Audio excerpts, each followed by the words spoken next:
Amy, TAPS, your organization has groups specified to different age categories. Can you talk about the specifics in the uniqueness of teens and adolescent children when dealing with a loss like this? Well, we actually have several special programs just for older children and teens.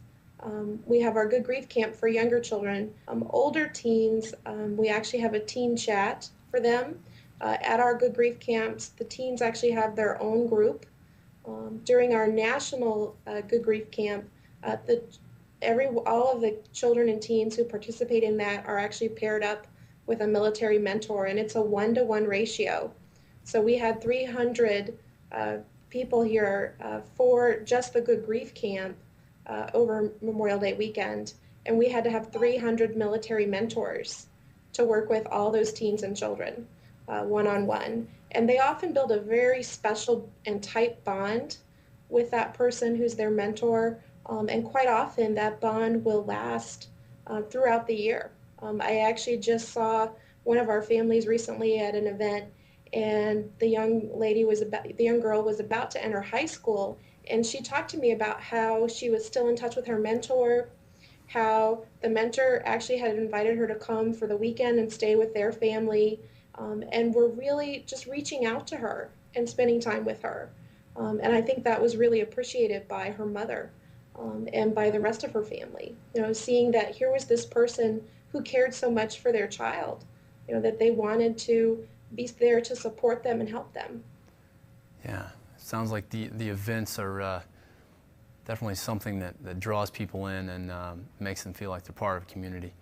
Amy, one last thing before we let you go here today. What are some things that individuals and communities or families can do to embrace the families of the fallen?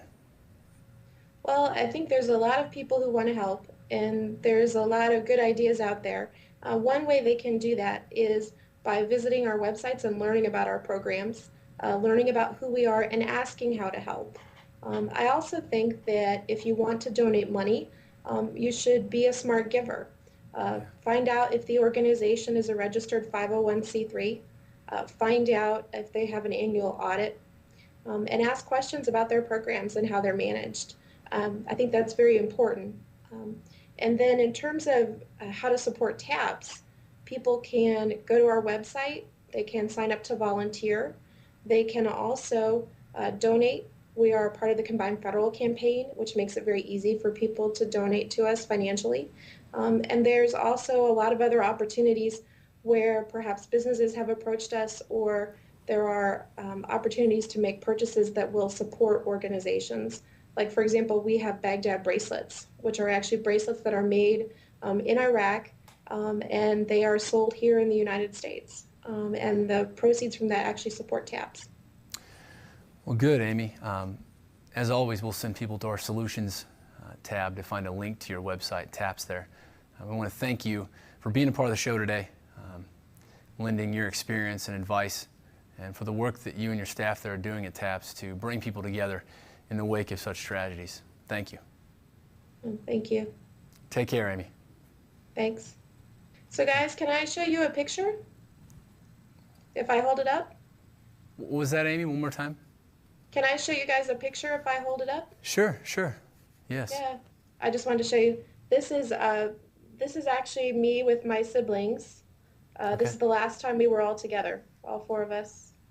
Oh, wow. So Chris is actually on the far end, in the gray shirt, and then Eric, and then myself, and then our brother Robert. He doesn't look like he was your little brother. No, he was, though. Had you about a few inches, huh? Yeah, I was always in charge.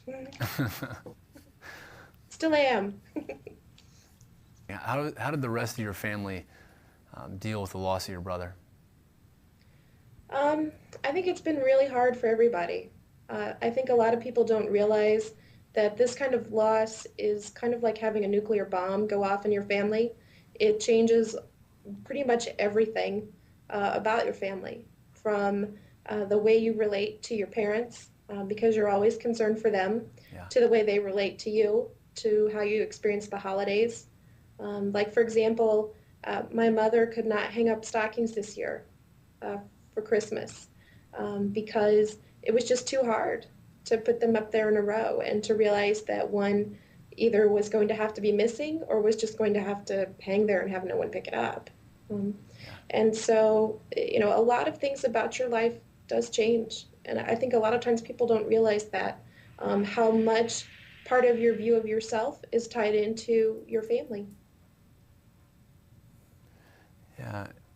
Amy, if there's one piece of advice that you would give to other survivors, what would that be? I would say take your time. Take your time with dealing with your loss. Don't feel like you have to follow a prescribed path. I think so often people see the stages of grief and they think they have to process through those in order. And in actuality, you go through them as you go through them. And you may go in and out of one stage to another and may never even hit one of them. And don't feel like your journey is unusual.